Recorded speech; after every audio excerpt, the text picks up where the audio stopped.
3 bilik. Saya tengok spek dia lah. Kalau ada orang masuk, dia tengok ini yang dia punya summary lah. Kalau nak tengok detail, brochure lah, ataupun ada sekalian. Kemudian ni apa yang kita tengok yang perlu mention kat semua juga. Okay. So first kali kita tengok dia punya sign lah. Dia punya screen lah dalam buat semua. So dia punya panjang dah harus kita ingat, tapi kalau kita juga dia punya 480 mm dia panjang. Lebar dia 1.9 dan dia punya screen dia 2050 dia. Screen dia ni kita tak tinggal ada 2050 ni untuk fungsi terus. Kalau sampai terus terbuka terbakat dia akan keluar, tapi yang ni kita tekan versi yang terluar. Lepas tu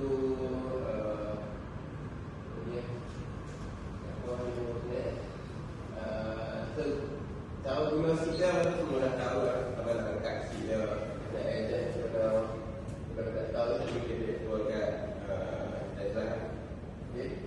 Lepas tu kita sambung dekat dia punya enjin lah, common dia.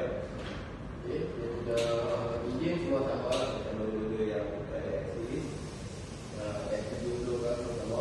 Dia punya power top dah sama. Dan karakteristik juga lah semua. Kalau kita pasal dulu XIT dia ada main lagi lah. Yang lagi dia ada satu arah. Kalau aku tanya bagi tahu ke enjin baru dia, dia lebih power sebelah sampai yang itu. Sebab asal aku banyak tanya sebab bagi dia lepas compare dengan XP dan S70 kan. So Indonesia dengan enjin baru lah tak ada alternatif kan. So yang ketiga kita masuk ke comfort lah, interior. Pertama sekali dia punya seat lah. Seat kita ada captain seat. Untuk second row dan yang first row tu pun lebih kurang lah. Kalau seat dia punya besar lah. Okay. Dan third row kita ada cooling. Maksudnya aircon lah. Aircon fan dia kita ada ke belakang. Okay. Kita boleh adjust dia punya fan, dia punya temperature dan depan lah. Tapi kalau fan kita boleh adjust sampai belakang. So orang yang third row pun akan seperti buat. Kita boleh tengok tak semua ada SPP atau PPP yang ada aircon di belakang. So XIT kita ada aircon di belakang. Yang di belakang ada duduk di belakang memang belakang kanan. Okay, so seat XIT dia pakai leather lah. Pakai leather, dia pakai leather. Yang ni kita perlu ikut price lah. Spek aku leather. Kalau yang basic spek ni dia ada fabric ataupun leather yang biasa lah. Okay, so yang nombor 4 pergi dekat dia punya teknologi lah. So ICU dia 12.3. So dalam tu kita dah ada semua untuk katil, 360 camera, semua dah ikut. So ada lah kelakannya memang ada katil. Okay. So dia punya meter yang ada steering tu dia pakai 10.5 untuk display lah, kita nak tengok tu. Dan setting dia pun kebanyakan dekat dalam ISO ataupun meter lah. Just dari segi driving mode ataupun steering mode, kemudian dekat dalam ISO lah. Okay, boleh explore lah kalau mana yang nak explore, boleh explore. Dan sebenarnya USB port kita ada 7. Ada 7 untuk semua punya daripada first row sampai third row kita ada 7 lah. Tapi even belakang third row pun kita ada USB port lah.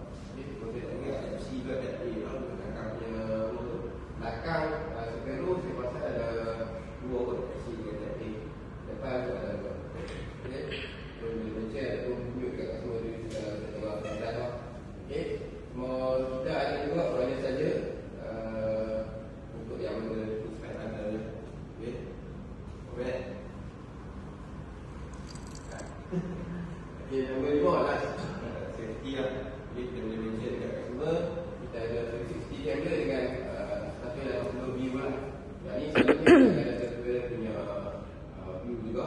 Sebab apa kita ada 180 tu? Sebab kita besar dan kita perlukan tengok screening juga lah kan. Untuk 360 kita tengok macam orang bola. Termasuk ni boleh katakan untuk kita nak tengok monitor lah ataupun view dari bawah, kita orang